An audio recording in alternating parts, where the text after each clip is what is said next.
नमस्कार प्यारे विद्यार्थियों।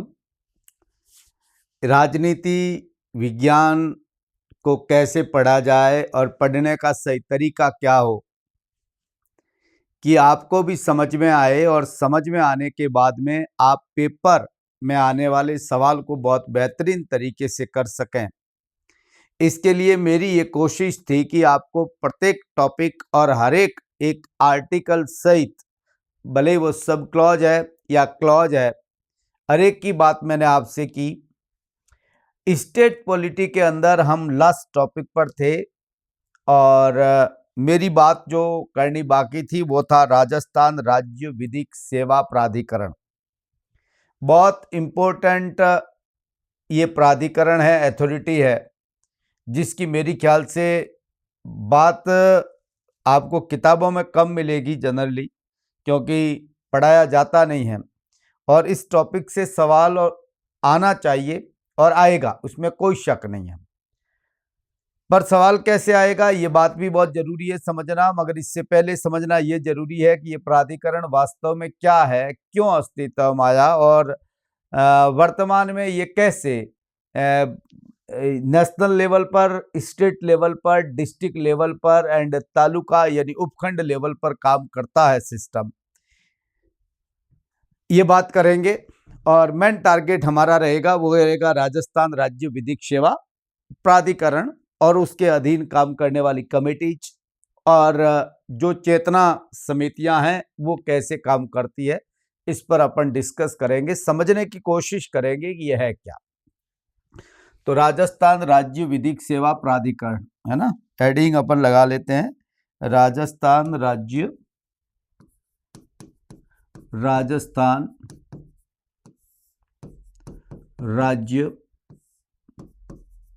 विधिक सेवा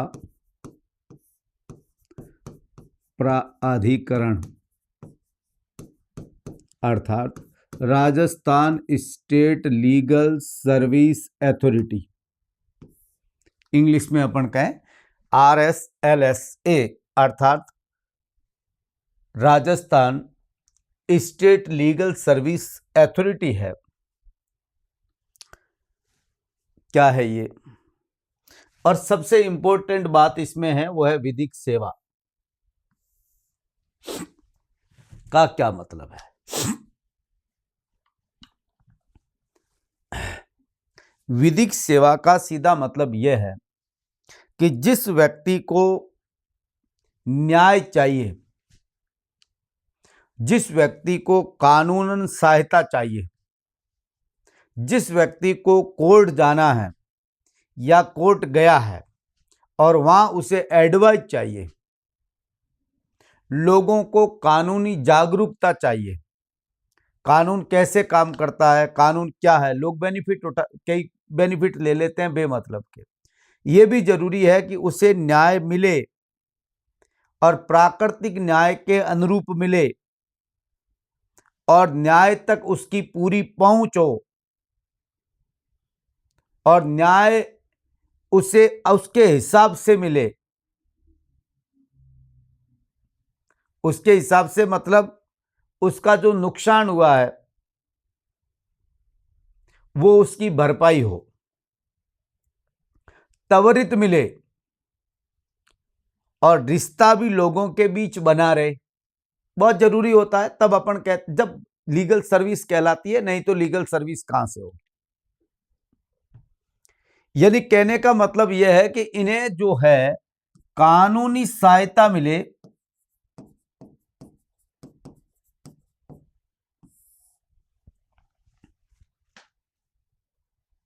और कानूनी सहायता का मतलब यह है कि उसे निःशुल्क एडवाइस, निःशुल्क वकील, किसको, जो विशेष परिस्थिति में लोग हैं, स्पेशल को। इसमें जो बात निःशुल्क की है, ये निःशुल्क के लिए स्पेशल है, हर एक को निःशुल्क की जरूरत नहीं है, कई लोगों को शुल्क दे सकते हैं, वो शुल्क देंगे। और दूसरा, लोगों को अपने अनुसार न्याय मिले, वो बातचीत करके आपसी रिश्ते खराब नहीं हो, त्वरित न्याय हो, इसके लिए जरूरी है कि निःशुल्क कानूनी सहायता के साथ समान न्याय के सिद्धांत के साथ इक्वल मिले, कानूनी सहायता समान न्याय मिले, इसको कहते हैं विधिक सेवा। ये क्या है? ये प्राधिकरण है। आप कहेंगे साहब ये कोर्ट होना चाहिए था, यहां न्यायालय क्यों नहीं लिखा? न्यायालय की जरूरत नहीं, क्योंकि देखो कानूनन बनाने का काम जो है कानून का, वो लेजिस्लेटिव अथॉरिटी के पास है। एग्जीक्यूटिव का काम क्रियान्वित करना है, और यदि न्याय का काम है तो न्यायालय करता है। मगर आप ये सोचें कि विधिक सेवा केवल काम कोर्ट का ही है, तो सही व्यवस्था स्थापित नहीं होगी। इसलिए यह कॉन्सेप्ट अस्तित्व में आया कि केवल विधिक सेवा का काम कोर्ट का नहीं है, बल्कि कोर्ट के साथ जो एग्जीक्यूटिव है वो भी उसमें शामिल हो, और वो बैठकर आपसी बहुमत से लोकतांत्रिक तरीके से निर्णय करे, तब सही निर्णय होगा। और ऐसा मैं आपको जानकारी के लिए बता दूं, हमारे कॉन्स्टिट्यूशन में यदि अपन बात करें इन लोग की, तो आपको बहुत जगह चीजें मिलेगी ये। और सबसे इंपॉर्टेंट आर्टिकल मैं बताना चाहता हूं, आर्टिकल 39A। आपने बहुत अच्छे से पढ़ा होगा। निःशुल्क कानूनी सहायता का प्रावधान इंदिरा गांधी के द्वारा 42 कॉन्स्टिट्यूशनल अमेंडमेंट एक्ट के द्वारा, 42वें संविधान संशोधन अधिनियम द्वारा ये प्रावधान जोड़े गए। समान न्याय और निःशुल्क विधिक सहायता, समान न्याय एवं निःशुल्क विधिक सहायता, यह आपका राइट भी है आर्टिकल 21 में, और यह नीति निर्देशक तत्वों में आर्टिकल 39A में जोड़ा गया प्रावधान भी है, जो 42 कॉन्स्टिट्यूशन अमेंडमेंट एक्ट 1976 के द्वारा जोड़ा गया। इसमें क्या है? इसमें यह है कि राज्य का मतलब आप समझ गए, कोर्ट नहीं आता उसमें, है ना। राज्य के परिभाषा में आर्टिकल 13 एंड 14 में राज्य की परिभाषा बहुत अच्छी तरीके से मैंने समझाई है, जिसमें आर्टिकल 12 और आर्टिकल 36 मैंने बहुत बढ़िया तरीके से स्टेट की मीनिंग को बताया था जब फंडामेंटल राइट पढ़ाए हैं। वहां मैं वापस नहीं जाऊंगा, नीति निर्देशक तत्वों तक भी वापस नहीं। इस आर्टिकल की मैं केवल बात कर रहा हूं जो ये बात कहता है। राज्य ये सुनिश्चित करेगा कि विधिक तंत्र इस प्रकार से काम करे, कानूनी तंत्र, ये कहता है आर्टिकल, कानूनी तंत्र इस प्रकार के से काम करे कि सबको समान आधार पर, समान का मतलब इक्वल, इक्वल तब मिलेगा जब लोगों के बीच सकारात्मक भेदभावपूर्ण तरीका अपनाएंगे। सकारात्मक भेदभावपूर्ण का मतलब क्या है? जैसे रिजर्वेशन क्या है भाई, जो लोग EWS है, SC ST बैकवर्ड क्लास है, उनको सरकारी नौकरियों में रिजर्वेशन देते हैं। किसके लिए? इक्विलिटी के लिए, समानता के लिए, ताकि उन्हें बराबर अवसर मिले, उन्हें बराबर अवसर सुलभ हो। और विशिष्टता ये सुनिश्चित करने के लिए जो आर्थिक और किसी अन्य निर्योग्यता के कारण, क्या लिखा है इसमें, जो आर्थिक या किसी अन्य अयोग्यता के कारण नागरिक न्याय को प्राप्त करने से वंचित नहीं रह जाए, ऐसी स्थिति है जहां कोई विकलांग है, SC है, ST है, महिला है, पीड़ित है, भाई किसी न किसी रूप में पीड़ित है ना, प्राकृतिक आपदा हो या जो भी है, सूखा हो, बाढ़ हो, ऐसा हो सकता है, किससे पीड़ित है, तो उस व्यक्ति के लिए यह बात सुनिश्चित करना कि उसे न्याय मिले, न्याय तक उसकी सुनिश्चित पहुंच हो, उसे न्याय का जो समान अवसर मिलना चाहिए उससे वो वंचित नहीं होना चाहिए। और ये कैसे? इसके लिए एक उपयुक्त विधान, इसके लिए क्या? उपयुक्त विधान या स्कीम, योजना, योजना कौन बनाती है? सरकार। कानून कौन बनाता है? विधानमंडल या पार्लियामेंट। स्कीम या विधान के द्वारा किसी अन्य रीति से और कोई रीति हो तो निःशुल्क विधिक सहायता प्रदान करेगा या व्यवस्था कर सके, निःशुल्क विधिक सहायता की व्यवस्था कर सकेगा। विधिक सहायता में क्लियर बात मैं बता दूं, तीव्र सुनवाई भी आर्टिकल 21 में फंडामेंटल राइट है, आपको पता है, मैंने कहा ना, इसी को आप राइट में देखेंगे। निःशुल्क विधिक सहायता का अधिकार आपका कहां आएगा? तो आर्टिकल 21 में प्राकृतिक जो आपके जीवन का अधिकार है उसके साथ जुड़ा हुआ अधिकार है। ऐसे कैसे हमारे कॉन्स्टिट्यूशन में एक आर्टिकल है 14,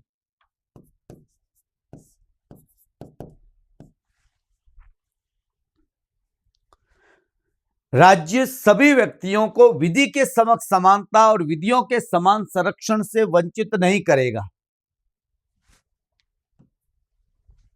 और विधि का समान संरक्षण और विधि के समक्ष समानता तब मिलेगी जब आप उसके साथ ये व्यवहार करें, उन्हें हेल्प करें, विधिक सेवा करें। आर्टिकल 22 का क्लॉज 1 सामान्य गिरफ्तारी के मामले में बात है, आपको जानकारी हो तो यदि किसी व्यक्ति को गिरफ्तार किया जाता है तो उसे अपने पसंद के वकील से सलाह मशविरा करने का अधिकार है। आपको पता है ना, मैंने बहुत अच्छे से बात कही थी।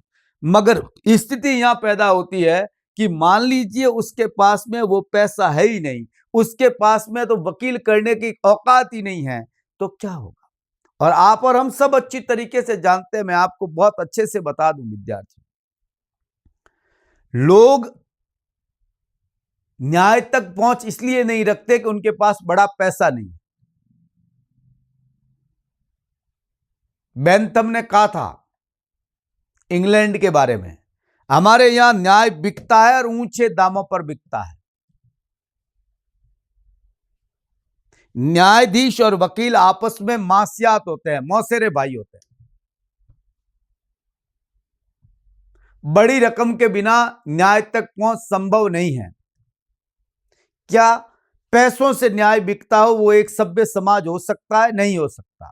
सभ्य समाज के लिए जरूरी है कि प्रत्येक व्यक्ति को, भले ही वो अमीर है गरीब है, उसकी न्याय तक पहुंच होनी चाहिए। और न्याय तक पहुंच बनानी है तो सीधी सी बात है, आपको यह प्रावधान करना पड़ेगा। तो इसी प्रोविजंस को ध्यान में रखते हुए यह गठन किया गया। मेरा कहने का मतलब यह, राजस्थान विधिक सेवा प्राधिकरण का गठन क्यों किया गया?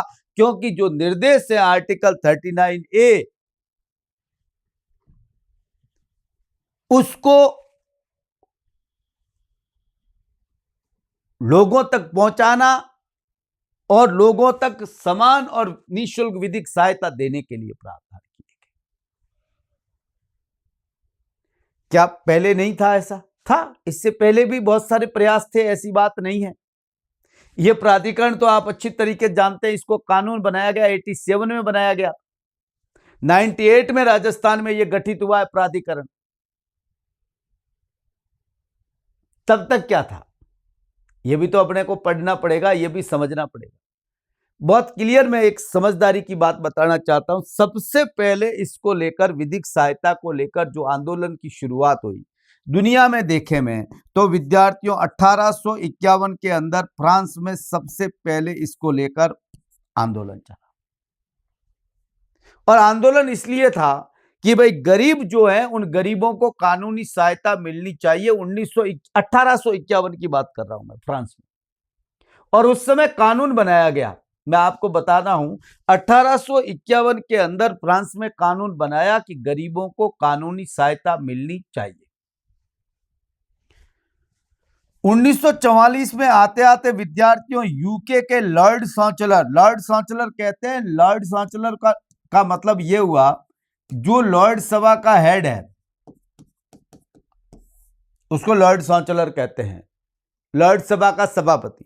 लॉर्ड चांसलर हुआ करते थे विस्काउंट साइमन। विस्काउंट साइमन ने एक कमेटी का गठन किया जिसका नाम था रसक्लिफ कमेटी।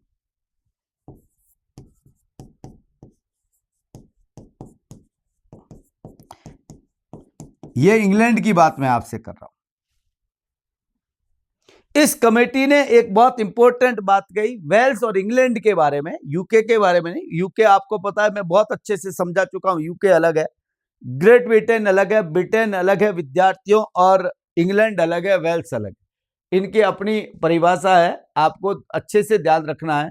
तो इंग्लैंड और वेल्स के लिए इन्होंने एक रिपोर्ट दी और कानूनी सलाह दी कि भाई इनको सुविधाएं, खास तौर से जो ब्रिटेन के अंदर कानून है वो कैसे काम करता है, क्या वास्तव में ये सुविधाएं जो है वो लोगों तक पहुंच रही है कि नहीं पहुंच रही है। इन सुविधाओं की जांच के लिए एक कमीशन बना था जिनका नाम था रसक्लिफ कमीशन, इंग्लैंड में बनाया गया। भारत स्वतंत्र हुआ, हमने इंग्लैंड से नकल की। भारत स्वतंत्र हुआ 1950 में कानून बनाया, तो 1952 के अंदर विद्यार्थियों हमने कानून, जो हमारे मंत्री हैं उन कानून मंत्रियों और विधि आयोगों का एक सम्मेलन बुलाया गया और यह बात कही। पहली बार 1952 के अंदर इस मुद्दे पर हिंदुस्तान के अंदर विचार हुआ कि गरीबों को कानूनी सहायता मिलनी चाहिए। पहली बार इस मुद्दे पर विचार 1952 में हुआ कि गरीबों को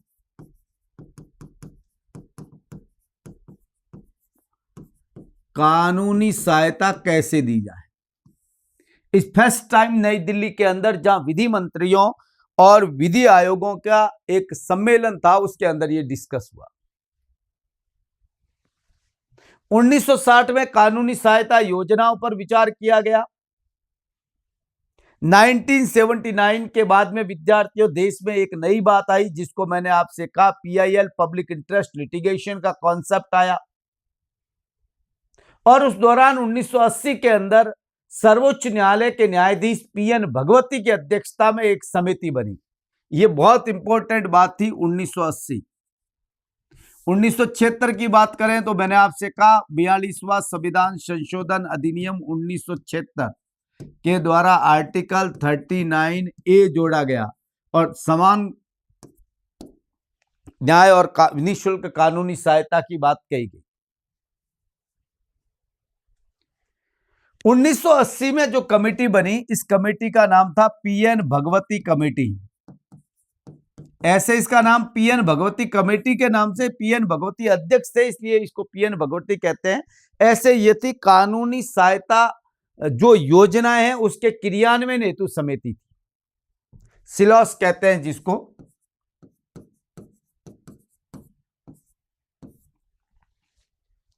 वास्तव में कमेटी थी जो कि लीगल असिस्टेंट प्लान्स है उसको क्रियान्वित कैसे किया जाए, एक्टिवेट हेतु कमेटी थी। ये कैसे काम करता है, स्कीम्स के लिए लीगल जो असिस्टेंट एक्टिविटीज है क्रियान्वयन कैसे उनको आगे चलाया जाए स्कीम्स को, इसको लेकर एक कमेटी बनी थी। ये खास तौर से कमेटी ऑन ये था, यानी जो कानूनी सहायता कार्यक्रम है उसके देखरेख और पर्यवेक्षण के लिए थी। ये वास्तव में बात ही है, कानूनी सहायता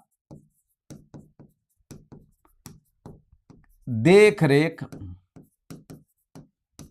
एवं पर्यवेक्षण के लिए ये कमेटी थी, ऑब्जर्वेशन के लिए, निगहदाश्ती के लिए आप जिसको कहे, उसके लिए कमेटी बनाएगी। 1987 आया और 1987 में विद्यार्थियों कानून बनाया गया। राजीव गांधी का काल था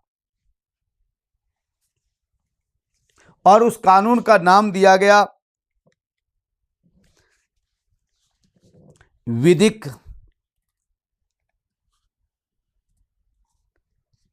लीगल सर्विस अथॉरिटी एक्ट, यानी विधिक सेवा प्राधिकरण अधिनियम। एक कानून बना, विधिक सेवा प्राधिकरण अधिनियम 1987। बहुत important, legal service authority act कानून है। ये बहुत इंपॉर्टेंट कानून है, ये बहुत अच्छे से ध्यान रखना। 1994 में इसमें कुछ संशोधन किया गया और आपको बता दूं ये विद्यार्थियों 9 नवंबर 1955 को ये लागू किया गया और इस दिन आपको पता है तो हमारा विधिक सेवा दिवस भी मनाया जाता है। 9 नवंबर को विधिक सेवा दिवस मनाते हैं। क्यों मनाते हैं विधिक सेवा दिवस? क्योंकि इस दिन विधिक सेवा प्राधिकरण अधिनियम 1987 लागू किया गया था। उस समय जम्मू कश्मीर को छोड़कर, आज तो आपको पता है जम्मू कश्मीर को में अंदर लागू हो गया। उस समय हमारे सुप्रीम कोर्ट के चीफ जस्टिस हुआ करते थे RN मिश्रा साहब का इस परिवर्तन में, इस कानून को लागू करने में बहुत महत्वपूर्ण योगदान रहा, बहुत बेहतरीन योगदान रहा RN मिश्रा का। आपको नाम याद रखना है, मेरी ख्याल से याद रखोगे तो बढ़िया रहेगा। और इसके तहत विद्यार्थियों कुछ प्राधिकरण बनाए गए जिनको हम एक कहते हैं नालसा, मैं हिंदी में लिख रहा हूं, आगे इंग्लिश में लिखूंगा, नालसा, सलसा, सलसा, सालसा नहीं, SALSA and DALSA, NALSA, national legal service authority, state legal service authority and district legal service authority बनाई गई। इतना ही नहीं, इस कानून के प्रावधान हमें समझना, हमारे सिलेबस में तो यह है स्टेट लीगल सर्विस अथॉरिटी है, परंतु जब तक आप ये नहीं समझोगे और ये नहीं समझोगे, कंप्लीट एक्ट के बारे में थोड़ा नहीं समझोगे, तब तक कुछ नहीं होगा।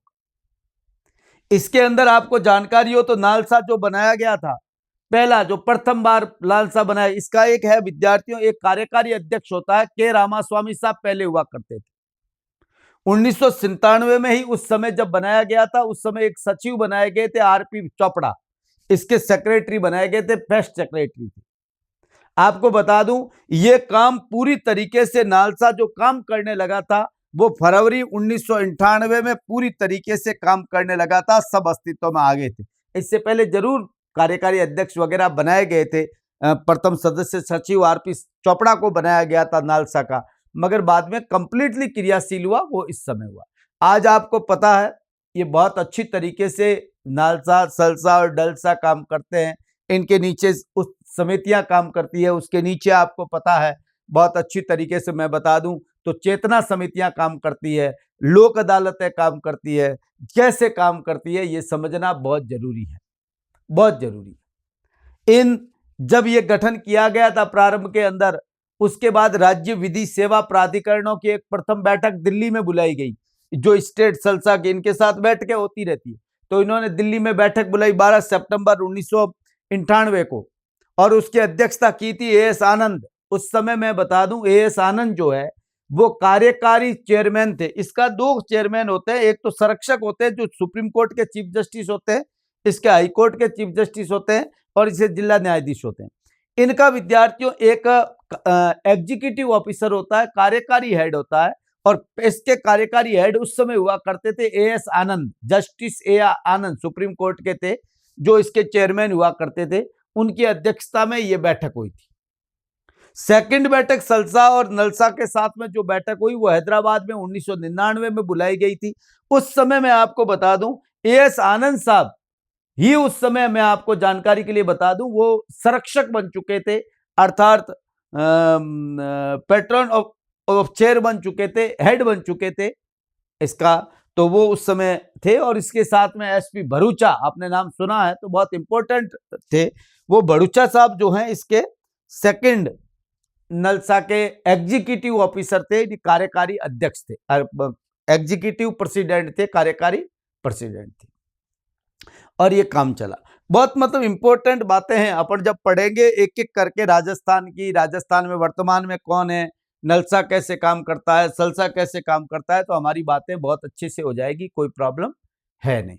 तो जो बातें अपन करने वाले हैं आज मैं आपको बता दूं, पहले अपन थोड़ा सा ऊपरी तरीके से समझ लें कि आज हम पढ़ने वाले क्या है, ताकि विद्यार्थी के जहन में रहे कि हाँ ठीक है हम पढ़ना क्या है। तो मैं लीगल सर्विस अथॉरिटी एक्ट लिख दूं, पूरा लिखने की जरूरत नहीं है, legal service authority act 1987। Date याद रखना इसकी जरूरी है कि नहीं है, बहुत जरूरी डेट है। क्या डेट जरूरी है?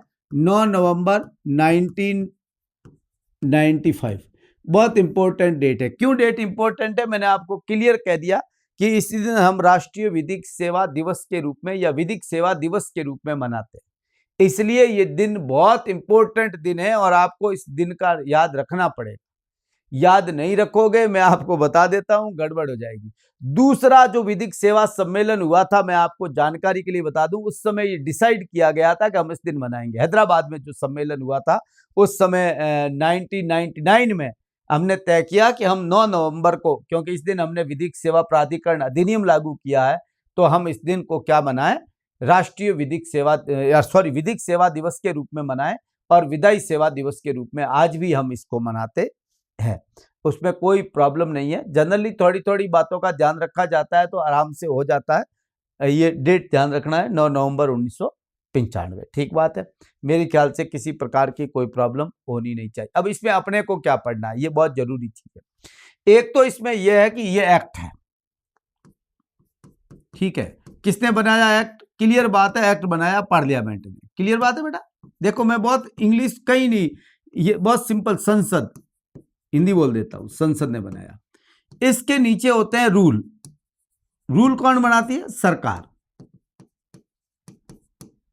यदि यूटी से union government and state government को ये पावर है, वो बनाती है। स्टेट से रिलेटेड स्टेट गवर्नमेंट और यूनियन से रिलेटेड यूनियन गवर्नमेंट बनाती है।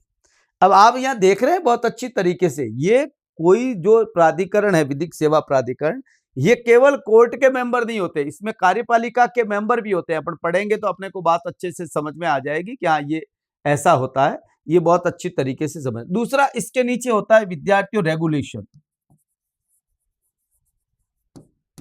रेगुलेशन कौन बनाता है? प्राधिकरण। कौन सा प्राधिकरण? नलसा, सलसा, ये नलसा जैसा या स्टेट के अंदर स्टेट लीगल सर्विस अथॉरिटी और नेशनल में national legal service authority regulation से बनाती है। रेगुलेशन बनाने का पावर किसके पास है? प्राधिकरण के पास है। हमें यह पढ़ना पड़ेगा। राज्य विधिक सेवा प्राधिकरण द्वारा बनाए गए जो रूल्स है, रेगुलेशंस है, रूल कौन बनाती है? सरकार। एक्ट किसने बनाया? पार्लियामेंट ने। रेगुलेशन किसने बनाया? प्राधिकरण ने। ये सब अपने को पढ़ेंगे तब अपन ठीक तरीके से पढ़ पाएंगे, अन्यथा नहीं पढ़ पाएंगे। अब ये जरूर है, आपको लगता होगा कि सर ये कहाँ है, तो मैं आपको बता दूं, बहुत जगह आपको मिलेगा। जैसे रूल के बारे में मैं आपको जानकारी के लिए बताऊं तो इसके अंदर विद्यार्थियों एक नलसा से रिलेटेड रूल है, यूनियन गवर्नमेंट बनाती है। यूनियन गवर्नमेंट रूल बनाती है सेक्शन 27 के तहत। इसमें ये एक्ट है ना, इसके सेक्शन 27 के तहत बनाती है। तो हम वो आपको याद रहेगा नहीं, इसलिए मैं आपको बता रहा हूँ। स्टेट गवर्नमेंट 28 के तहत बनाती है, रूल बनाती है। तो ये रूल अलग अलग अपन तरीके से जब पढ़ते रहेंगे तब अब मेरे ख्याल से समझ में आता रहेगा, कोई प्रॉब्लम है नहीं। बाकी रेगुलेशंस जो है वो कैसे काम करते हैं, ये कौन बनाएगा? रेगुलेशन डलसा नहीं बनाता है ना, रेगुलेशन इस डलसा से रिलेटेड भी यही बनाता है, सलसा बनाता है। डिस्ट्रिक्ट लीगल सर्विस अथॉरिटी, नाम याद रह जाए, national legal service authority, state legal service authority and district legal service authority. तो कितनी अथॉरिटी है इसमें? 3 की बात कही गई है। एक तो कही गई है NALSA, ठीक है। एक कही गई है SL लीगल सर्विस अथॉरिटी और एक कही गई है डिस्ट्रिक्ट लीगल सर्विस अथॉरिटी। देखो हमें ये तीनों पढ़ने पड़ेंगे। हाँ जरूर इस पर हम कम जोर देंगे, मगर इन दोनों पर तो हमारे सिलेबस है, तो बहुत अच्छी तरीके से हमारी डेप्थ में नहीं होगी तो काम होगा नहीं। पर थोड़ा सा बाहर ऊपरी ऊपरी तरीके समझ लीजिए। इनका एक प्रभारी संरक्षक होता है, 2 होते हैं हर जगह। एक होगा प्रभारी संरक्षक और एक होगा विद्यार्थियों कार्यकारी, या मैं एग्जीक्यूटिव लिखूं तो ठीक है, या कार्यकारी अध्यक्ष लिख दूं, ठीक है। प्रभारी संरक्षक जो होता है वो भारत का सुप्रीम कोर्ट का चीफ जस्टिस होता है। CJI जो भारत का होगा वो प्रभारी संरक्षक होगा। और इसका जो है सर्वोच्च न्यायालय का एक जज जो है, इसका क्या बनाया जाएगा? कार्यकारी अध्यक्ष बनाया जाएगा। ये एक सिंपल सी चीजें हैं। ऐसे कैसे यहां पर भी होगा, यहां जो प्रभारी संरक्षक होगा वो हाई कोर्ट का हाई कोर्ट का चीफ जस्टिस होगा और हाई कोर्ट का एक जज जो है वो एग्जीक्यूटिव प्रेसिडेंट होगा, यानी कार्यकारी अध्यक्ष होगा। कैसे नियुक्त होगा? इससे हाई कोर्ट के चीफ जस्टिस की सलाह से नियुक्त किया जाएगा, गवर्नमेंट नियुक्त करेगी। यानी हाई कोर्ट के चीफ जस्टिस की सलाह से सरकार द्वारा इसका एक कार्यकारी नियुक्त किया जाएगा। ये बहुत अच्छी इंपॉर्टेंट बात है, अपन बात करेंगे ये कैसे गठित होगी, इसमें कितने मेंबर होंगे, 18 से ज्यादा क्यों नहीं होंगे। राज्य विधिक सहायता निधि इसके नीचे काम करती है। इसकी भी एक निधि है जिसको कहते हैं राष्ट्रीय विधिक सहायता निधि। इसके नीचे एक निधि है जिसका नाम है राज्य विधिक सहायता निधि। इसके नीचे भी एक निधि है जिसका नाम है जिला विधिक सहायता निधि। तो ये अपन बात आगे करेंगे। ऐसे ही डलसा जो है डिस्ट्रिक्ट लीगल सर्विस अथॉरिटी, मैं आपको बता दूं डलसा में कोई कार्यकारी जो नहीं होता, बल्कि राज्य सरकार द्वारा हाई कोर्ट के चीफ जस्टिस के परामर्श करने के बाद इसके चेयरमैन की नियुक्ति होती है। जो चेयरमैन होता है, इसका जो चेयरमैन होता है वो चेयरमैन डीजे होता है, डिस्ट्रिक्ट जज होता है। उसके बाद में और मेंबर जो होंगे 11 से ज्यादा नहीं होंगे, सब सदस्य अध्यक्ष सहित मिलाकर। वो कैसे बनते हैं अपन ये बात करेंगे। इनके नीचे भी एक फंड है, इसके नीचे भी फंड है, इसके नीचे भी एक फंड है। और अगली बात बताऊं, इसके नीचे नलसा के नीचे एक कमेटी काम करती है, सुप्रीम कोर्ट विधिक लीगल सर्विस कमेटी। ये बहुत अच्छे से ध्यान रखना, ये नलसा के पर्यवेक्षण में काम करती है। सुप्रीम कोर्ट विधिक सेवा समिति, बहुत अच्छी तरीके से समझना आप। यह है सेक्शन 3 इस कानून का, यह है सेक्शन 6 इस कानून का, और यह है सेक्शन 9 इस कानून का। यह बहुत अच्छे से अपने को ध्यान रखना। यह 3A है।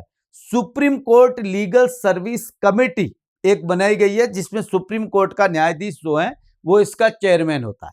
वैसे यहां भी कमेटी बनी होती है जिसका नाम है high court legal service committee. बहुत इंपॉर्टेंट ये कमेटी है, मैं आपको बता दूं। सुप्रीम कोर्ट के कार्य जो प्रेजेंट टाइम को है कार्यरत जो न्यायाधीश है वो इसका चेयरमैन होता है। यह है 8 का, यह है 3 का। इसके अंदर ये प्रोविजन सेक्शंस इस कानून के अंदर इस धारा में इसका प्रावधान किया गया है। वैसे के वैसे विद्यार्थियों, जो डलसा है इसके नीचे भी एक कमेटी काम करती है सेक्शन 11A के तहत, जिसका नाम है तालुका विधिक सेवा समिति। तालुका मतलब होता है खंड, तालुका विधिक सेवा समिति, तालुका लीगल सर्विस कमेटी। बहुत इंपॉर्टेंट ये कमेटियों के नाम है, बहुत अच्छी तरीके से आपको ध्यान में रखना पड़ेगा। आपके सिलेबस में क्या है? सलसा। इसको लेकर रूल कब बनाए गए? 95 के अंदर इसको लेकर भारत हमारी स्टेट गवर्नमेंट ने रूल कौन बनाएगी? State government. भाई सलसा से रिलेटेड, स्टेट लीगल सर्विस से रिलेटेड कौन बनाएगी? स्टेट गवर्नमेंट ने कानून रूल बनाए, 95 में रूल बने, 18 मई 1999 को लागू किए गए। और आपको बताएंगे आगे कि ये कैसे काम करते हैं, एक एक करके बात करेंगे। एक बहुत इंपॉर्टेंट बात बता रहा हूं, इनके नीचे एक और कमेटी काम करती है, इनके नीचे, जिनको कहते हैं विद्यार्थियों चेतना समितियां। चेतना समितियों का गठन रेगुलेशंस के तहत है। चेतना समितियों का गठन इस कानून के अंदर नहीं है, इसलिए मैंने इस कानून में नहीं लिखा है, मगर चेतना समितियां गठित होगी। इस कानून में एक और प्रावधान है बहुत इंपॉर्टेंट, जो पढ़ना पड़ेगा आपको इसके साथ, जिसका नाम है लोक अदालतें। किस लेवल पर हो सकती है? इस लेवल पर, इस लेवल पर, इस लेवल पर, इस लेवल पर, इस लेवल पर, किसी भी लेवल पर लोक अदालतों का गठन, national level, state level, district level, taluka level तक लोक अदालतों का गठन होता है। लोक अदालतें आप अच्छी तरीके से जानते हैं, वो अदालतें हैं जो आपसी समझाइश के द्वारा, मध्यस्थता के द्वारा, चाहे वो क्रिमिनल केसेज हैं, चाहे वो रेवेन्यू के केसेज हैं। रेवेन्यू वाले मामले बहुत ज्यादा हो गए, जमीनों के विवाद, और आपसी सहमति से, विचार विमर्श से अच्छे से निपटाया जा सकता है, इसलिए ऐसा काम करते भी। तो ये जो चल रहा है रेवेन्यू केसेज हैं या लेन देन संबंधी मामले हैं, इन मामलों को लोक अदालतों में निपटाए जाते हैं, जिसमें एक लोक अदालत का अध्यक्ष होता है, वो जज होता है, और 2 अन्य सदस्य होते हैं। इससे लोक अदालत बनती है। आगे बात करूंगा। ये सेक्शन 19 के अंदर ये प्रावधान है, किसमें? इसमें लीगल सर्विस अथॉरिटी एक्ट 1987। एक बात स्पेशल इसके अंदर बात है, स्थायी लोक अदालत। बहुत इंपॉर्टेंट ये लोक अदालतें हैं। स्थायी लोक अदालत वो अदालत होती है जिसमें किसी विशेष जन सेवा के मामले में निर्णय करती है और स्थायी रूप से काम करती है, एज ए कोर्ट काम करती है, सुनवाई करती है। ये स्थायी लोक अदालतों का गठन है। 22 के तहत मेरे ख्याल से इसका प्रावधान है। बहुत इंपॉर्टेंट, अब एक एक करके अपन इसकी बात करेंगे, ये कैसे काम करती है। 22 ख, हाँ 22 ख में ये प्रावधान स्थायी लोक अदालत के अंदर, जिसके अंदर आपको अच्छी तरीके से पता है कि जिला न्यायाधीश एडीजे लेवल के आदमी जो चेयरमैन होते हैं, और इसमें आपको जानकारी है तो मैं आपको बता दूं, 1 करोड़ तक के मामले सुने जा सकते हैं। 1 करोड़ रुपए तक के इस लेवल पर स्थायी लोक अदालत जो गठित है, 1 करोड़ तक, यहाँ 1 करोड़ तक इसकी लिमिट सेंट्रल गवर्नमेंट ही बढ़ा सकती है कि स्थायी लोक अदालतें कितने रुपए तक के विवाद, इसमें क्रिमिनल केसेस जनरली नहीं आते, विशेष सेवाएं जो है उसमें आते हैं, जैसे बीमा है, डाक है, नाविक है, यात्रा है, आवास है ना, इस प्रकार की जो जन उपयोगी सेवा जिसको बोलते हैं। मैं आगे बात करूंगा। इसमें 22 क में जो है, 22 का क जो है उसमें जन उपयोगी सेवाएं का प्रावधान है। हमारी स्टेट गवर्नमेंट ने हाल ही में उसमें एलपीजी वगैरह भी डाला है ना, जो उनसे रिलेटेड विवाद है तो फिर इसी कोर्ट में ही जाते हैं और वहीं सुनवाई करते हैं और वो निपटाते हैं। बहुत इंपॉर्टेंट है। और 1 करोड़ तक के विवाद निपटाने का इनके पास अधिकार, 1 करोड़ तक। बहुत इंपॉर्टेंट ये अदालतें हैं। तो हम क्या पढ़ने वाले हैं, आप बात समझें। हम एक तो इसमें ये पढ़ेंगे, सबसे पहले ये क्या है, फिर पढ़ेंगे इसके रूल रेगुलेशन के साथ में नलसा की थोड़ी सी बात करेंगे, कुछ बात, फिर सलसा बहुत डेप्थ में अच्छी तरीके से एक एक बात को अपन पढ़ेंगे सेक्शन वार, और फिर अपन पढ़ेंगे डलसा को। ये इसलिए पढ़ना जरूरी है कि ये इसके अधीन का पर्यवेक्षण, इनका काम क्या है? इसका काम है इन कानूनों के प्रावधान को लागू करना और नियमों को निर्धारित करना, सिद्धांतों का निर्धारण करना। इनके अधीन ये काम करते हैं, इनके अधीन ये काम करते हैं, इनके अधीन ये काम करती है, इनके अधीन ये कमेटी काम करती है, इसके पर्यवेक्षण में ये कमेटी करती है, इसके पर्यवेक्षण में ये कमेटी काम करती है। इस कमेटी के अंडर में, इस कमेटी के अंडर में जो काम करती है, जो रेगुलेशंस के तहत गठित होती है, कानून में नहीं है, इस कानून में नहीं है, रेगुलेशन जो बनाए गए हैं प्राधिकरण द्वारा, इस सलसा द्वारा, सलसा के द्वारा बनाए गए प्राधिकरण के तहत, उसके नीचे जो है चेतना समितियां होती है, हाई कोर्ट लेवल पर और डिस्ट्रिक्ट लेवल पर, तालुका लेवल पर चेतना समितियों के गठन का प्रावधान है, उसकी अपन बात करेंगे। ठीक है, यहां तक तो बात अपन समझ लेंगे। क्या पढ़ेंगे उसके बाद अपन और कुछ पढ़ेंगे क्या, हाँ, ये याद होना जरूरी है, नहीं तो क्या होता है कि पहले पता ही नहीं होता पढ़ेंगे क्या। एक पेज, पहला पेज पे ये फॉर्मेट बना दिया करो, पढ़ेंगे क्या, ताकि हर चीज को अपने बाद में समझ में आ जाएगी। हाँ, अपने को पढ़ना ही। एक तो आपको जानकारी हो तो हमारी जो Rajasthan state legal service authority, इसको मैं सलसा बोल दूं या आप रलसा बोलते हैं, कई जगह रलसा ही लिखा होता है, इसको कई जगह ऐसे लिखा, रलसा इसलिए लिखते हैं कि राजस्थान जो है लीगल सर्विस अथॉरिटी बनाई हुई है, तो इसको रलसा बोल देते हैं। रलसा या सलसा का मतलब स्टेट है, रलसा स्टेट या राज्य नाम लिख दिया। इसके लिए आपको पता हो तो 2025 को हमने वन एवं बालिका वर्ष मनाया के रूप में हमने घोषित किया है 2025 को। इको फेमिनिज्म के साथ जुड़ा हुआ सर्जन की सुरक्षा का एक महत्वपूर्ण मामला। राजस्थान में एक गांव सुना होगा आपने, बहुत अच्छी तरीके से एक सरपंच साहब हुए हैं, श्याम सुंदर पालीवाल, नाम सुना है, जिसे पद्मश्री मिला। श्याम सुंदर पालीवाल का नहीं सुना है तो आपने जीके में कुछ नहीं पढ़ा है, और आपको जो जीके पढ़ा रहे हैं वो आपको डफोड़ बना रहे हैं और कुछ नहीं बना रहे हैं।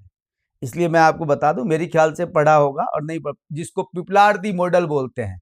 पिपलार्थी राजसमंद के अंदर एक गांव का नाम है, जिसने, मैं आपको बता दूं, महिला सशक्तिकरण के साथ पर्यावरण रक्षा का बहुत महत्वपूर्ण, जिस घर में बेटी पैदा होती है और बेटी का शादी होती है, 111 पौधे लगाने का श्याम सुंदर जी पालीवाल साहब ने एक मिशन चलाया और गांव के अंदर, उस गांव में पूरे खाने वगैरह राज संबंध में आपको पता है ज्यादा है, तो वहां पौधे ही पौधे लगा दिए।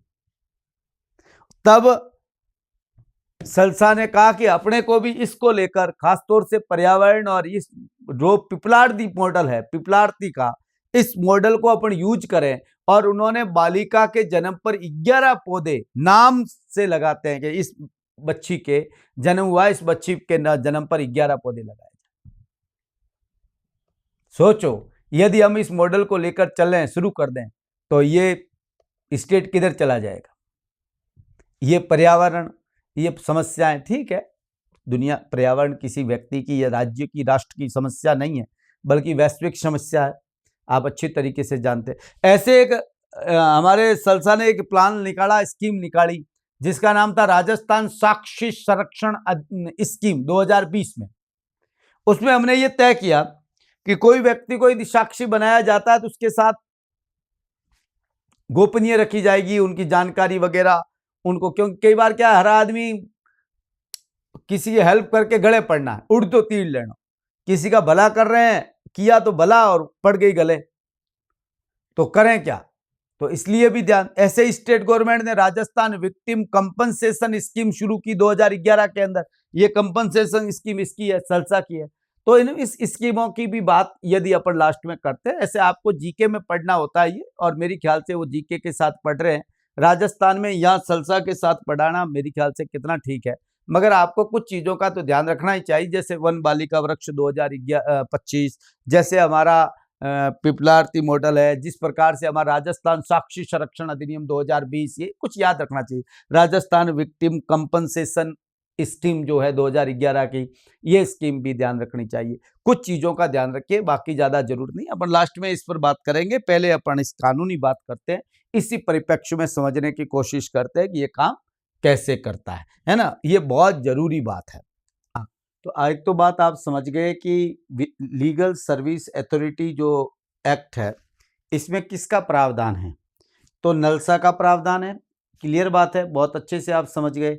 नेशनल लीगल सर्विस अथॉरिटी, राज्य legal service authority, district legal service authority, इनसे रिलेटेड निधियों, फंड, मैंने आपसे कहा इसके रिलेटेड निधियां, किसकी निधि, राष्ट्रीय निधि, राज्य स्तर निधि और जिला निधि।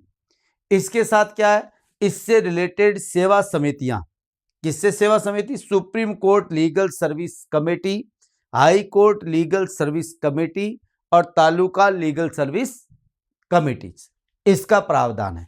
इसके सिवाय और इसमें क्या प्रावधान है, देखो लीगल सर्विस अथॉरिटी एक्ट में तो प्रावधान है लोक अदालतों का और स्थायी लोक अदालतों के गठन का प्रावधान है।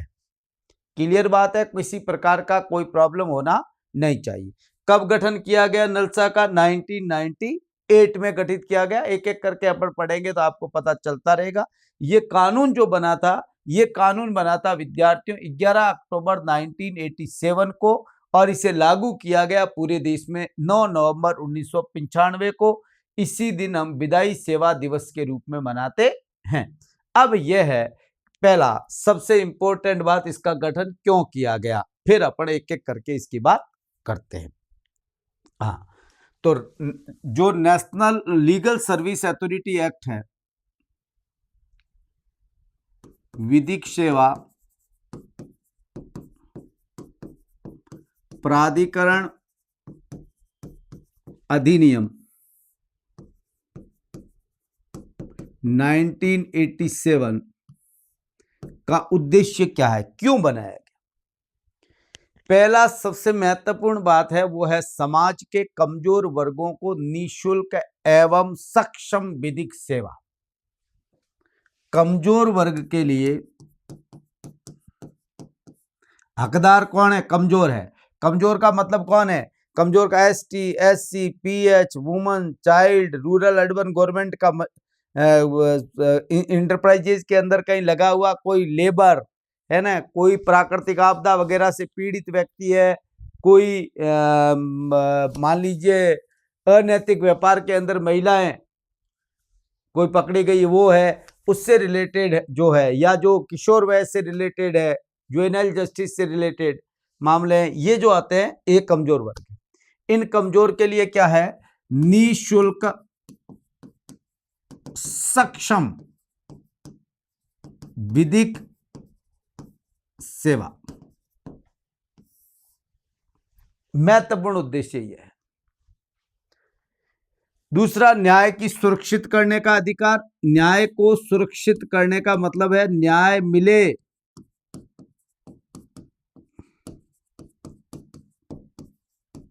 हर एक व्यक्ति के इस अधिकार की रक्षा होनी चाहिए, इस अधिकार की सुरक्षा होनी चाहिए। सबसे इंपॉर्टेंट बात इसमें है लोक अदालतों का गठन।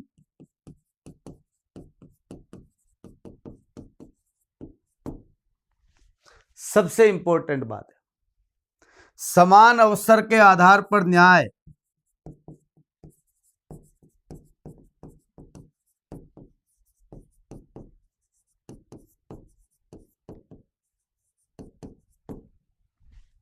सभी को बराबर अवसर मिले, निःशुल्क कानूनी सहायता,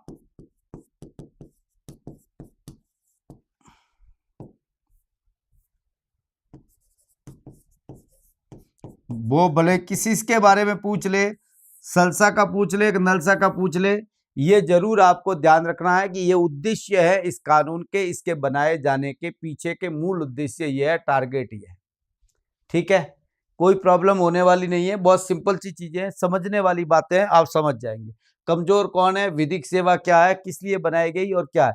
2-3 चीजें बहुत जरूरी है, निःशुल्क सक्षम विधिक सेवा, और अगली बात जो है लोक अदालतें पूछी जाएगी। और मैं आपको बता दूं, आपसे पूछेंगे लोक अदालतें किस प्रकार से गठित की, संवैधानिक प्रावधान है, कानूनी है, आप यहाँ गड़बड़ करोगे या ये करोगे किस कानून में प्रावधान है और वहां मिस्टेक करोगे, या ये करोगे कि इसके अध्यक्ष कौन होते हैं, काम कैसे करती है, इसका नेचर क्या है, यहाँ गठन करोगे।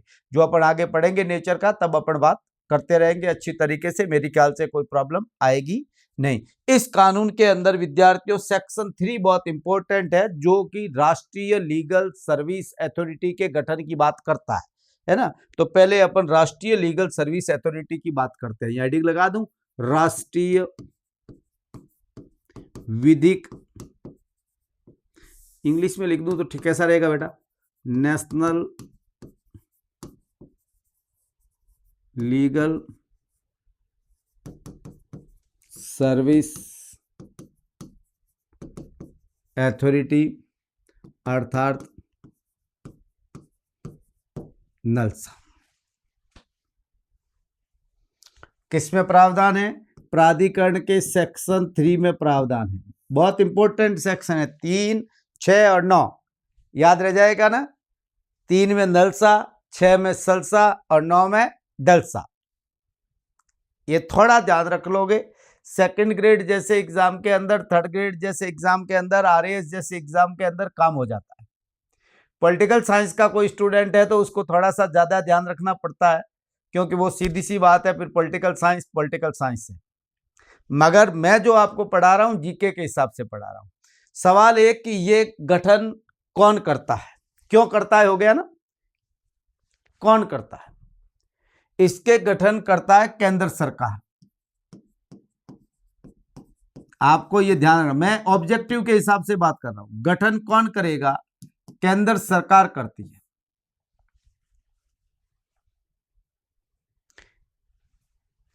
कैसे करेगी, क्या तरीका है, हेड कौन होगा, इसका तरीके बात अलग है, मगर गठन कैसे कौन करेगा ये बात क्लियर है। सेक्शन 3 में पढ़ के सुनाता हूं आपको बात समझ में आएगी। नहीं तो क्या है, कई बार विद्यार्थी सोचते हैं कि इतना आसान कैसे लिख दिया। देखो कि यहाँ लिखा है कि पद्धत शक्तियों के इस अधिनियम के अंदर केंद्रीय प्राधिकरण को निर्दिष्ट और पद्धत कार्यों को पूर्ण करने के लिए शक्तियों के प्रयोग करने के लिए केंद्र सरकार राष्ट्रीय विधिक सेवा प्राधिकरण के रूप में पुकारे जाने वाले निकाय का गठन करेगी।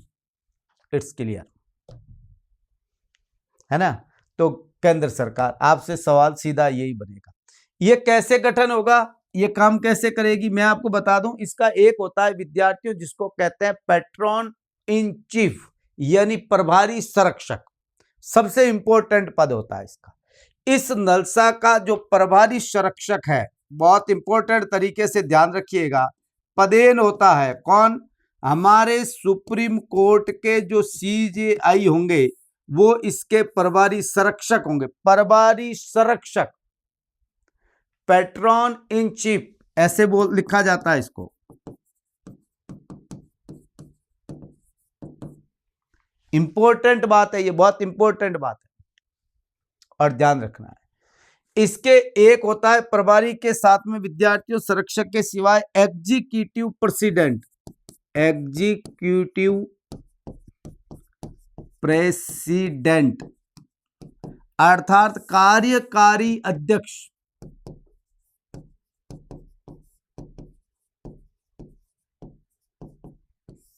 किसकी बात कर रहा हूं?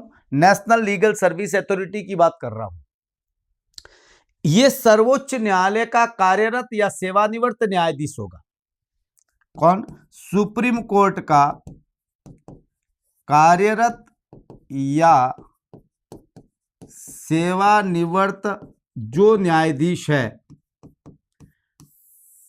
वो इस लीगल सर्विस अथॉरिटी का, नेशनल लीगल सर्विस अथॉरिटी का कार्यकारी चेयरमैन होगा। इसमें सदस्य केंद्र सरकार गठन कर रही है। सदस्य कैसे बनेंगे मैं आपको बता दूं। सदस्यों की संख्या क्या होगी, अर्हता क्या होगी, अनुभव क्या होगा, यह तो केंद्र सरकार द्वारा निर्धारित नियमों के तहत होगा। हाँ, वो न्यायिक अधिकारी होंगे, विधि विशेषज्ञ होंगे, वो होंगे और इसके अंदर बनाए जाएंगे, या विधि सेवा के अंदर, समाज सेवा के अंदर किसी ने काम किया तो वो करेंगे। इन सदस्यों को जो है ये मैं आपको बता दूं संघ सरकार नाम निर्दिष्ट करेगी। इनका सदस्यों का जो नाम निर्दिष्ट होंगे ये नाम निर्दिष्ट कौन करेगी? संघ सरकार करेगी।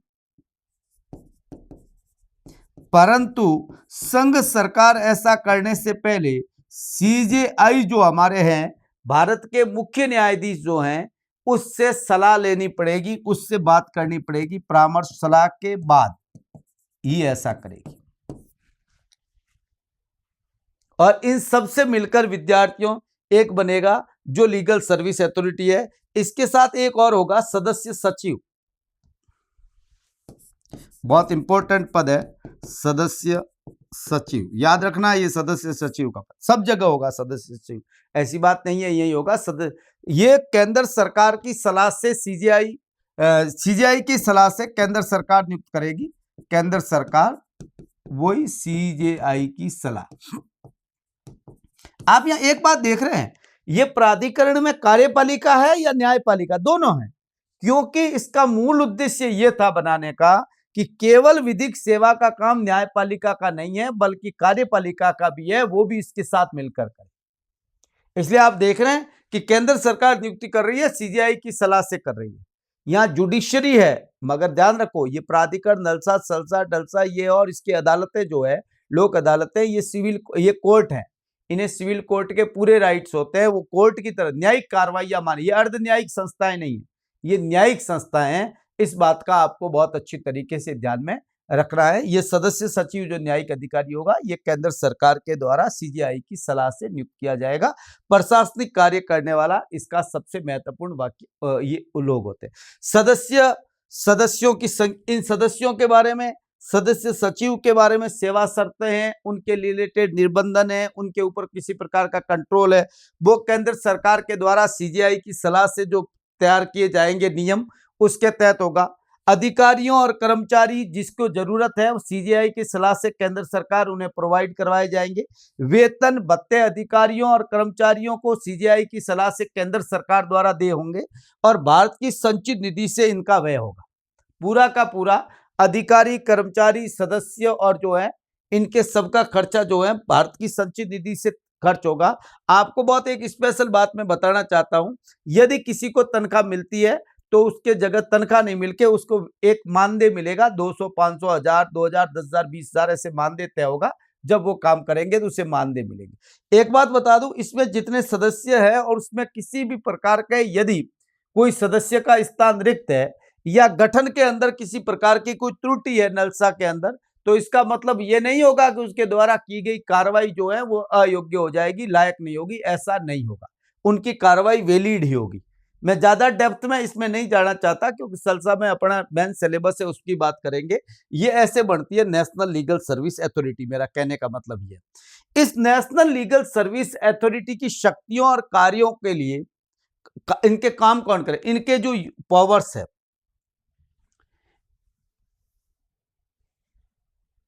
इस नेशनल लीगल सर्विस के इनके कार्य और शक्तियों के यूज के लिए एक अलग कमेटी बनती है जिसका नाम होता है उच्चतम न्यायालय विधिक सेवा समिति। इसके अधीन काम निर्देशन में काम करती है उच्चतम न्यायालय विधिक सेवा समिति, यानी supreme court legal service committee ये बोलते हैं। ये बहुत इंपॉर्टेंट कमेटी है। कौन गठन करेगा? यही करेगा, नलसा करेगा। ये सब जगह यही फॉर्मेट चलेगा, सिस्टम वही चलेगा। सलसा के निधि नहीं, हाईकोर्ट जो लीगल सर्विस कमेटी है वो सलसा गठित करेगा। इसका गठन केंद्र सरकार ने किया। इसका गठन कौन कर रहा है? कमेटी का गठन कौन कर रहा है? नलसा द्वारा गठित होगा। सर्वोच्च न्यायालय में कार्यरत जो वरिष्ठ न्यायाधीश है वो उसका चेयरमैन होगा। सर्वोच्च न्यायालय का वरिष्ठ न्यायाधीश जो है वो इसका चेयरमैन होगा, अध्यक्ष होगा, हेड होगा। अन्य जो है सदस्य कितने होंगे ये केंद्र सरकार द्वारा अर्हता या संख्या जो होगी उसके हिसाब से तय होंगे और सीजीआई द्वारा नाम निर्दिष्ट होंगे, उनको ही नियुक्त किया जाएगा। इसका जो सचिव होगा वो सीजीआई द्वारा नियुक्त होगा, कमेटी का सचिव। सदस्य और सचिव की सेवा शर्तों के बारे में नलसा जो है जो रेगुलेशंस बनाकर मैंने आपसे कहा निर्धारित करेगा, उस हिसाब से ये काम चलता रहेगा। अब सवाल है कि ये काम क्या है सर, इस नलसा का काम क्या है, क्या काम करती है नलसा? बहुत सिंपल बात बता दूं, नलसा का मूल काम है जो बाकी के भी रहेंगे, आपको बता दूं नलसा ही सलसा को निर्देश करती है, उसी हिसाब से काम करने पड़ते हैं। और आपको बता दूं नलसा के कार्यों पर सलसा द्वारा किए गए कार्यों से गलत प्रभाव, प्रतिगामी प्रभाव नहीं पड़ना चाहिए। ऐसा कोई काम नहीं जो नलसा द्वारा दिए गए निर्देशों के विरुद्ध हो, ऐसा सलसा काम नहीं कर सकती। यानी जो रलसा बोलते हैं या जिसको आप कहते हैं स्टेट लीगल सर्विस अथॉरिटी, वो ऐसा काम नहीं कर सकती। अब इसमें इसके कार्य, पहला काम तो यह है कि विधिक सेवाओं और नीतियों के संबंध में खासतौर से उनकी पॉलिसीज और उनके प्रिंसिपल्स का निर्धारण करना, सिद्धांतों और नीतियों का निर्धारण करना विधिक सेवाओं से रिलेटेड ये काम करता है। अत्यधिक प्रभावी और मितव्ययी सेवाएं कैसे दी जाए, उनका समायोजन कैसे किया जाए, ये काम करता है। राज्य प्राधिकरण, समझ गए, राज्य प्राधिकरण यानी रलसा जो स्टेट लीगल सर्विस अथॉरिटी है और डिस्ट्रिक्ट लीगल सर्विस अथॉरिटी है, उनके उपयुक्त निधियों का बंटवारा करना कि उनके बीच में जो निधियां हैं, 3 निधियां है ना, national level Nidhi, state level and district level, जो निधि है उन निधियों के बीच में बंटवारा और प्रयोग कैसे होगा। सामाजिक और न्यायिक जागृति की बात करना, जैसे आपको पता हो किन्नरों के मामले को लेकर नलसा ने निर्देश दे दिया कि थर्ड जेंडर माना जाए। भाई वो लोग है ना, सामाजिक जागृति की बात है, न्यायिक जागृति पैदा करने के लिए ये इनका एक, आपको बता दूं, एक पत्र भी निकलता है इनका,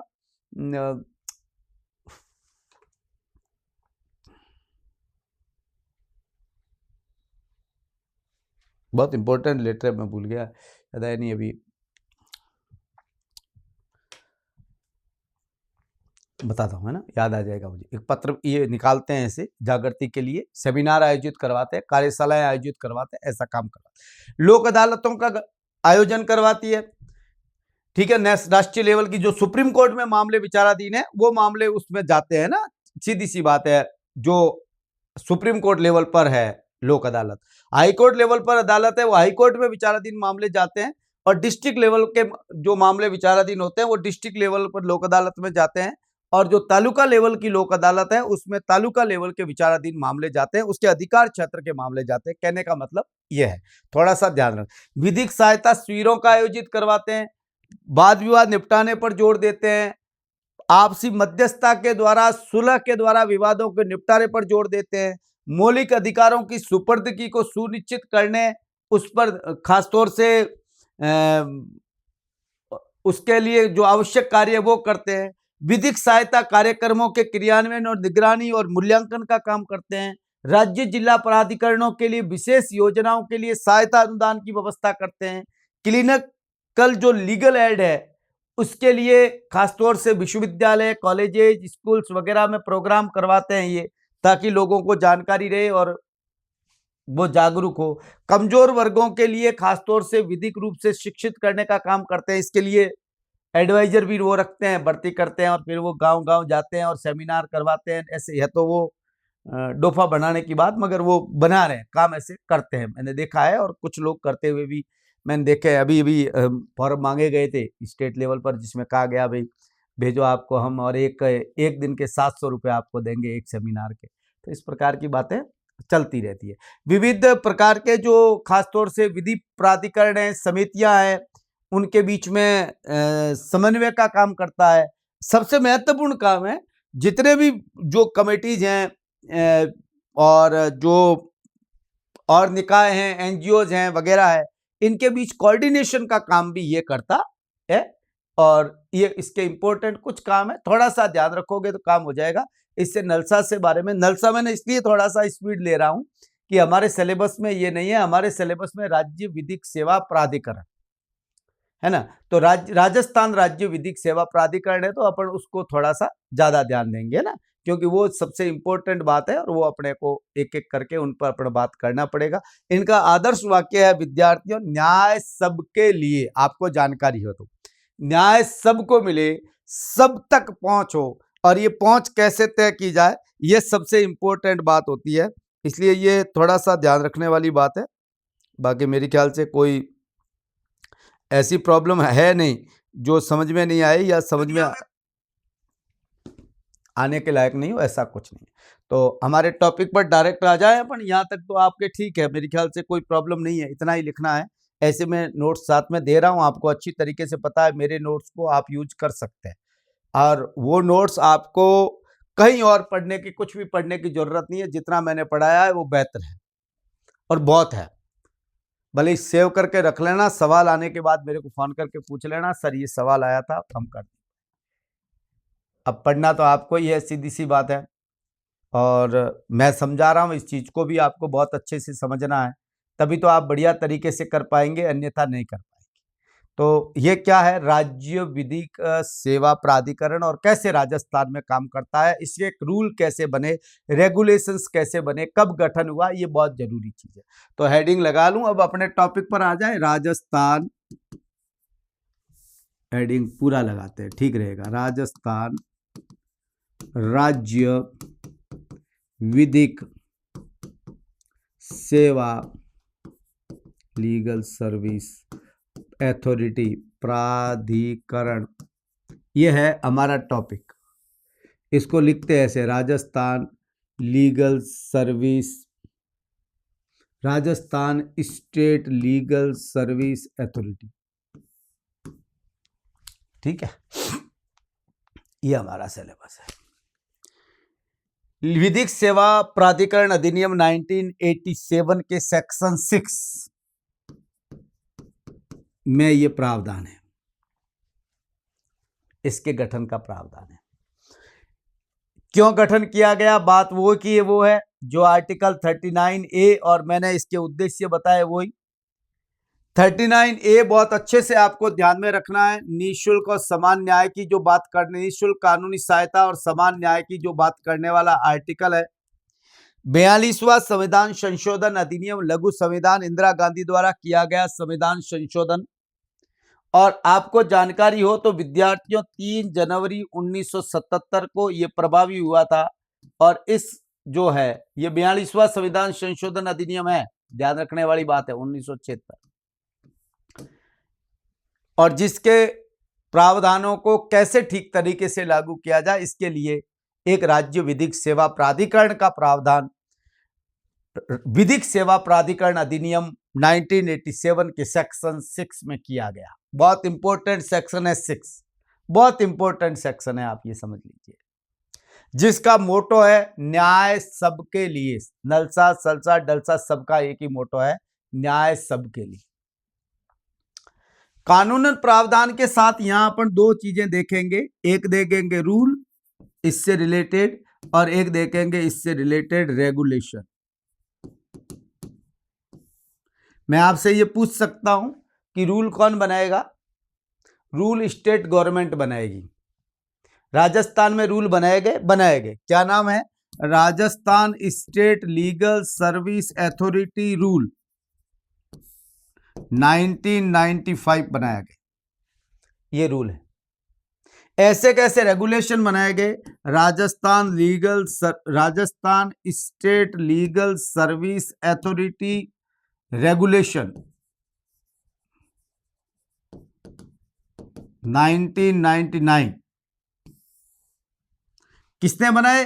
ये बनाए विद्यार्थियों स्टेट गवर्नमेंट ने, स्टेट गवर्नमेंट, जिसे बाद में विधानमंडल के समक्ष रखा गया। और ये बनाए इस अथॉरिटी ने अर्थात इसी ने ही ये रेगुलेशन तैयार किए जो जिसके हिसाब से ये काम करते हैं।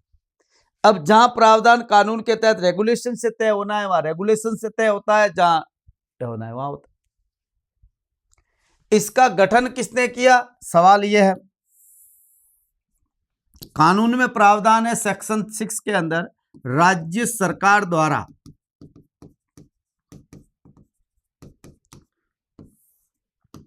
इसका गठन किया जाता है।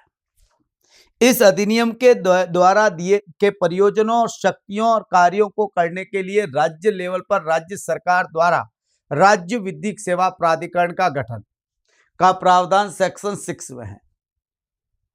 राज्य सरकार द्वारा इसका गठन किया गया।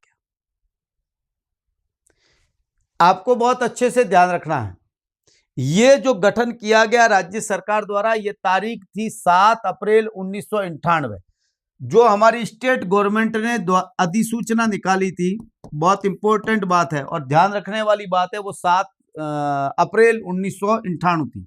7 अप्रैल 1998 को अधिसूचना जारी की गई और इसका गठन किया गया था।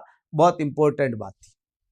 इसमें कौन बनेगा? ये प्राधिकरण। देखो, प्राधिकरण किसने गठित किया? प्राधिकरण में रूल और रेगुलेशंस कब बनाए गए और गठन की डेट क्या है, ये बात क्लियर है। किसमें प्रावधान कहाँ है?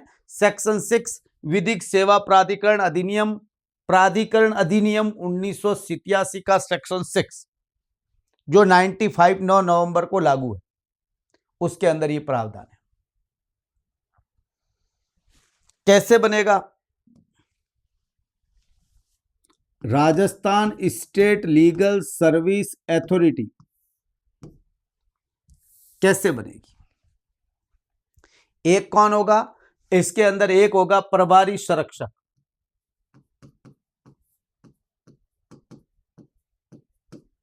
कौन बनेगा प्रभारी संरक्षक? हाई कोर्ट के जो चीफ जस्टिस साहब है वो इसके प्रभारी संरक्षक होंगे। जो है वो पैट्रन इन चीफ बोलते हैं जिसको, वो होंगे। वर्तमान में कौन है? संजीव प्रकाश वर्मा। तो सीधी सी बात है, इसके हो गए प्रभारी संरक्षक। मेरा कहने का मतलब यह है, समझ रहे हैं ना आप? मैं समझाना जो चाह रहा हूं वो आपको बात कहना चाह रहा हूं। इसका एक होगा कार्यकारी अध्यक्ष,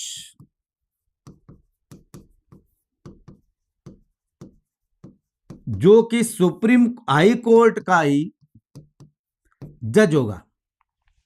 यह मैं आपको बता दूं, हाई कोर्ट का जो जज होगा, जो कार्यकारी इसका हेड होगा, वो जो है वो हाई कोर्ट का जज कैसे बनेगा मैं आपको बता दूं। उच्च न्यायालय के मुख्य न्यायाधीश की सलाह से राज्यपाल द्वारा नाम निर्दिष्ट होगा। यहां केंद्र सरकार नहीं है, यहां राज्यपाल है। राज्यपाल नाम निर्दिष्ट करेगा, राज्यपाल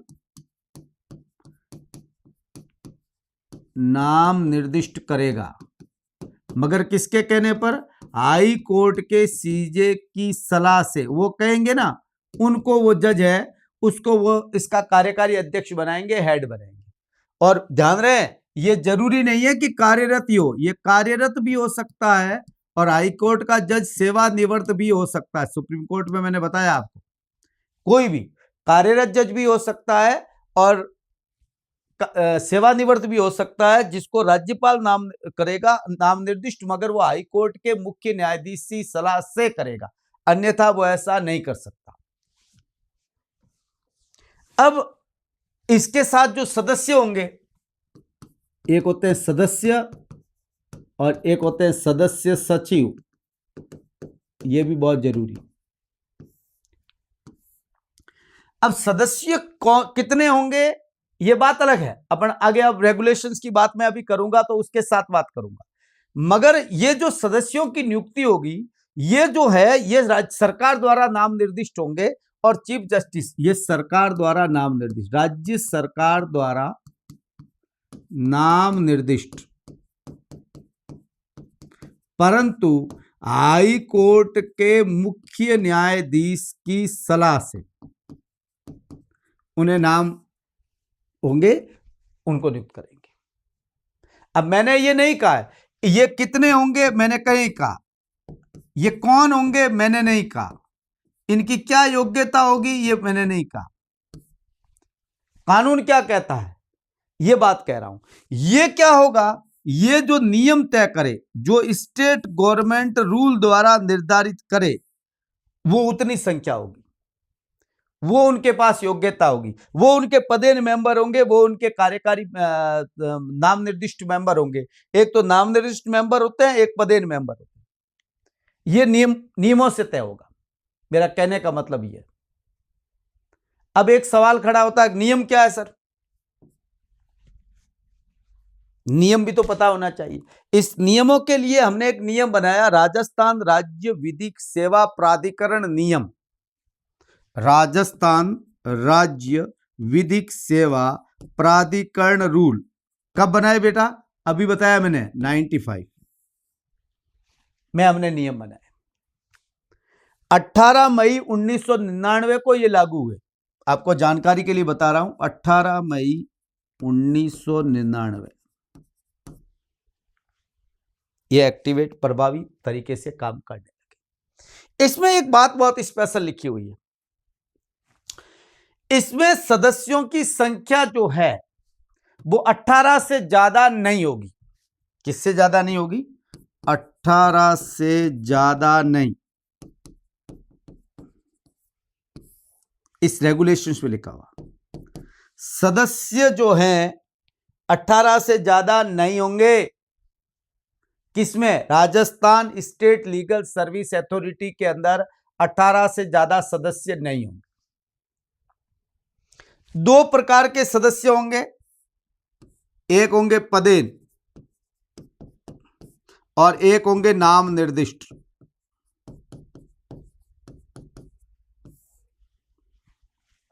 जो नाम सुझाए गए वो होंगे।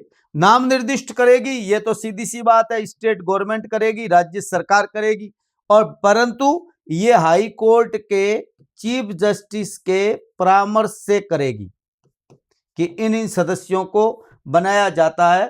राजस्थान लीगल सर्विस अथॉरिटी के अंदर सदस्य बनाया जाता है। पदेन कौन होंगे?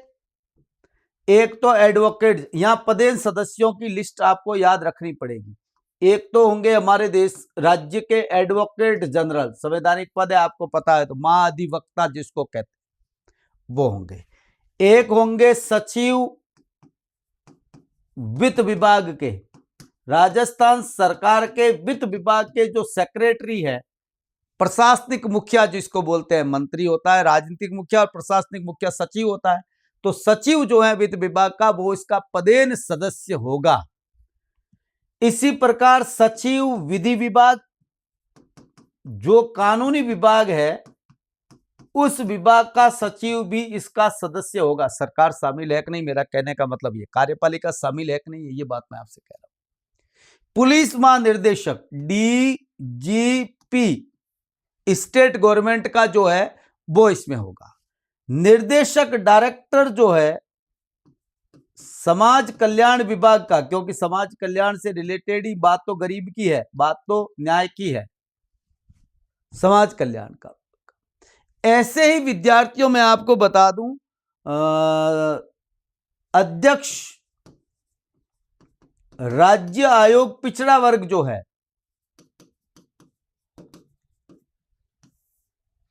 इसका जो हेड है, अध्यक्ष है, वो भी इसका सदस्य होगा पदेन।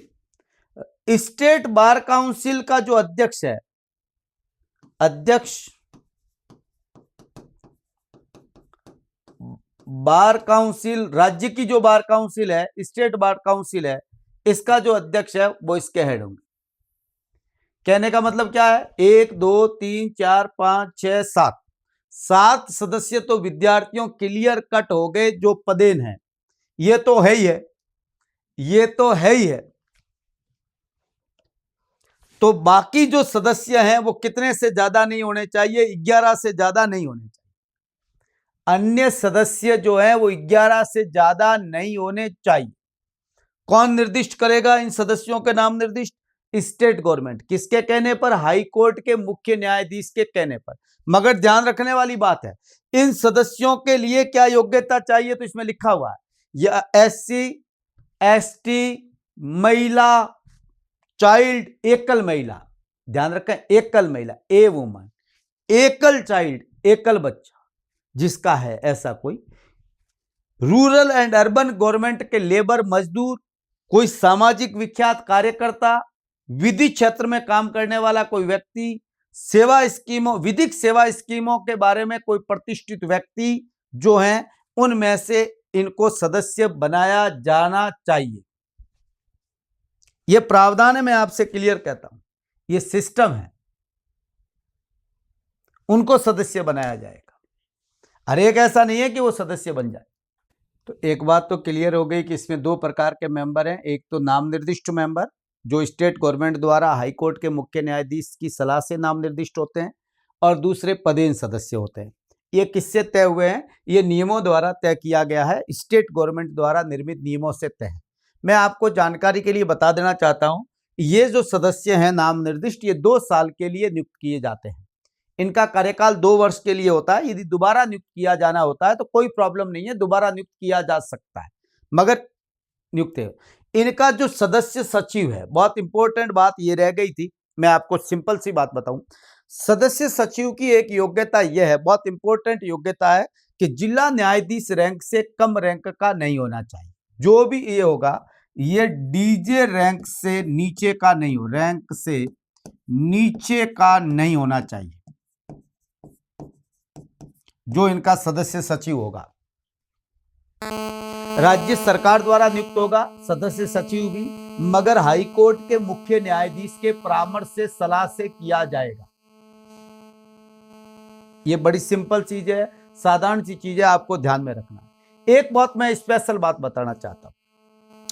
सदस्य सचिव के बारे में एक प्रावधान यह किया गया है कि यदि किसी सदस्य को सदस्य सचिव बनाया जाता है, यदि प्रारंभ में जब ये गठन नहीं हुआ था, उससे पूर्व यदि किसी को बनाया गया है, तो विद्यार्थियों, वो पूर्वकालीन कर्मचारी जो है, ये पूर्णकालिक कर्मचारी की तरह ही है ना, 60 साल नौकरी करता है, आप समझ गए मेरी बात। तो ये जो है 5 साल से अधिक इसको नहीं रखा जाएगा, है ना, ये बढ़ाएंगे नहीं, 5 साल रहेगा। इनका कार्यकाल 2 वर्ष है, ये 5 साल से ज्यादा नहीं रहेगा। क्लियर बात है, ये सिस्टम है, ये तरीका है, इसमें ध्यान रखना होता है।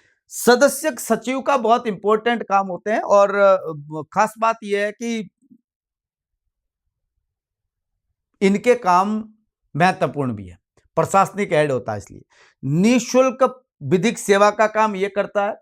स्कीमों, कार्यक्रमों के बारे में कोई जानकारी देना, उनके क्रियान्वयन के बारे में, संस्था की संपत्तियों, अभिलेखों, निधियों जो भी हैं, उनका पूरा का पूरा प्रबंधन करने का काम है वो इसके पास होता है। किसकी?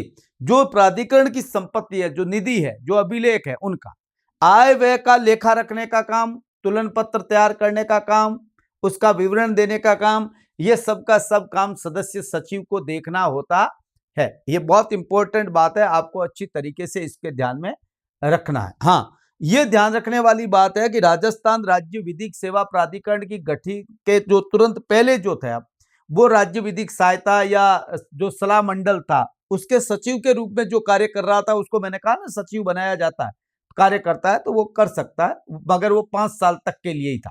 अब ऐसा नहीं किया जा सकता पूर्व वाले को, वो उस समय की स्थिति थी, उस समय किया जा सकता था, और का कोई मतलब रहा नहीं।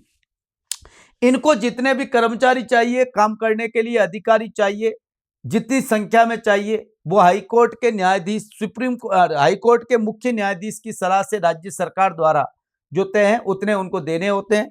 इनका पूरा का पूरा खर्च विद्यार्थियों राज्य की संचित निधि से ही व्यय किया जाता है। पूरा खर्च राज्य की संचित निधि से व्यय होगा। नलसा का संघ की संचित निधि, इनका राज्य की संचित निधि से तय होगा।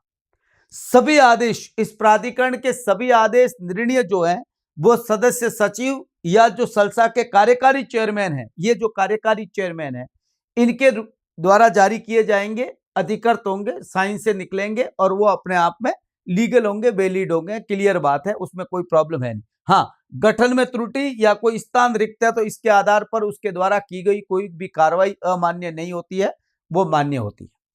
अब सवाल है, ये कर्ता बन गया, सदस्य सचिव बन गया, सदस्य बन गए, कार्यकारी अध्यक्ष और प्रभारी संरक्षक। ठीक है, ये स्टेट रूल के तहत कैसे हुआ ये भी मैंने आपको बात बता दी। मेंबर कितने से ज्यादा नहीं होंगे, 18 से ज्यादा नहीं होंगे, 11 से ज्यादा नाम निर्दिष्ट नहीं हो सकते। क्लियर बात है, क्योंकि साथ ये हो गए हैं, मैंने ये बहुत अच्छे से आपको समझा दिया गया है। इसके काम बड़े स्पेशल है, सिंपल, मतलब सिंपल भी है, ऐसी बात नहीं है कि हार्ड है, ऐसा कुछ नहीं है। एक तो ये काम है कि जो नेशनल लीगल सर्विस अथॉरिटी है उसके नीति और निर्देशों को प्रभाव देने का काम है। नलसा के नीति व निर्देशों को प्रभाव देना, ये इसकी ड्यूटी है। मैं आपको बता दूं, उसके जो ऊपर से निर्देश है नलसा के, उसको मानना इसकी ड्यूटी है, उसके हिसाब से काम करना। और ध्यान रखें, वो काम करते समय नलसा के कार्यों और निर्देशों की व्यापकता जो है वो प्रभावित नहीं होनी चाहिए। व्यक्तियों को विधिक सहायता देना, क्लियर बात है, मैंने कह दिया। ऐसे ही मामलों में लोक अदालतों का आयोजन करना, हाई कोर्ट के मामलों में, यह किसके स्तर पर, हाई कोर्ट लेवल पर लोक अदालत का आयोजन करना, उसके अंदर जो मामला है विचाराधीन है उस मामले के ऊपर विचार करना और निपटाना। क्लियर बात है। और लोक अदालत के द्वारा दिया गया निर्णय अपने आप में अंतिम निर्णय होता है, दोनों पक्षों के लिए बाध्यकारी होता है, उसकी कोई अपील होती नहीं है। यह बात मैं बहुत अच्छी तरीके से कह चुका। विधिक सहायता के लिए कार्यक्रमों को किस प्रकार से चलाया जाए, किस प्रकार एक रणनीति तय की जाए, स्ट्रेटजी तय की जाए, यह भी ये तय करता है। अन्य कार्य जो राज्य अधिकरण, विनियमों, केंद्रीय प्राधिकरण के द्वारा जो तय होते हैं सलाह से, वो करना होता है।